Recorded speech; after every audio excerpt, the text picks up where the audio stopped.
Tigas ng ulo mo ka alright Bawal na nga bumili ka pa rin.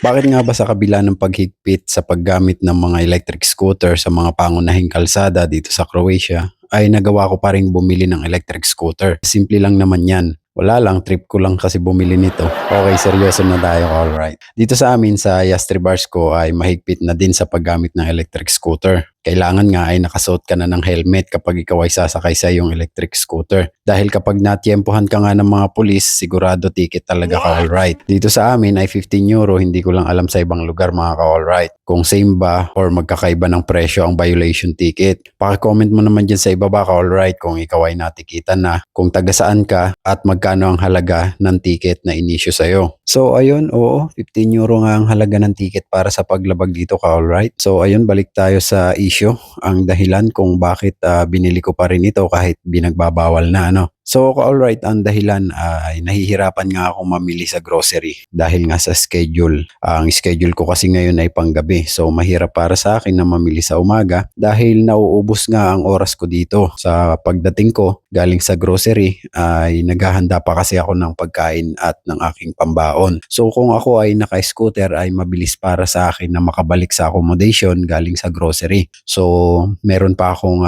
ilang oras o libreng oras para gawin yung mga bagay na gusto kong gawin. Ka alright? So ayun lang talaga yung dahilan ko ka alright kung bakit binili ko itong electric scooter na to. Wala na akong ibang naiisip ang dahilan. Yun lang talaga ka alright. So sa mga pag-alis-alis ko naman papunta sa Zagreb, bisikleta pa rin naman yung aking ginagamit sapagkat mas okay pa rin naman sa akin talaga yung nagbabike. Syempre, exercise na din hindi naman ako nagmamadali. So ayun, bisikleta pa rin ako. So itong electric scooter ay gagamitin ko lamang kapag ako mag-grocery o kaya ay kapag ako ay magliliwaliw na malapit nga lang dito sa accommodation.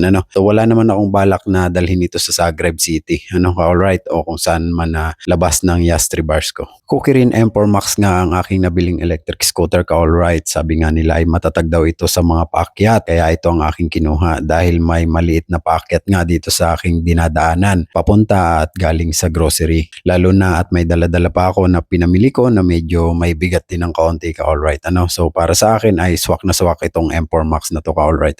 Ang maximum speed nga nito ay 25 km per hour at ang kanyang motor naman ay 800 watts. Hindi ko nga rin pala itinapon ang box nito ka alright dahil bala ko nga ay iuwi ito sa Pilipinas kung dumating nga ang time na gustuhin ko na alam nyo na. At sa mga nagtatanong pala kung magkano ang score ko dito ay 440 euro ka alright. Sa susunod kong video ka alright ay gagawin ko naman ito ng video kung ano nga ba ang performance nitong M4 Max na to ka alright. So abangan nyo po yun. Hanggang dito na lamang muna ka alright. Salamat po sa inyong suporta. Ako si Alright PH, ang warehouse worker dito sa bansang Croatia. Follow for more.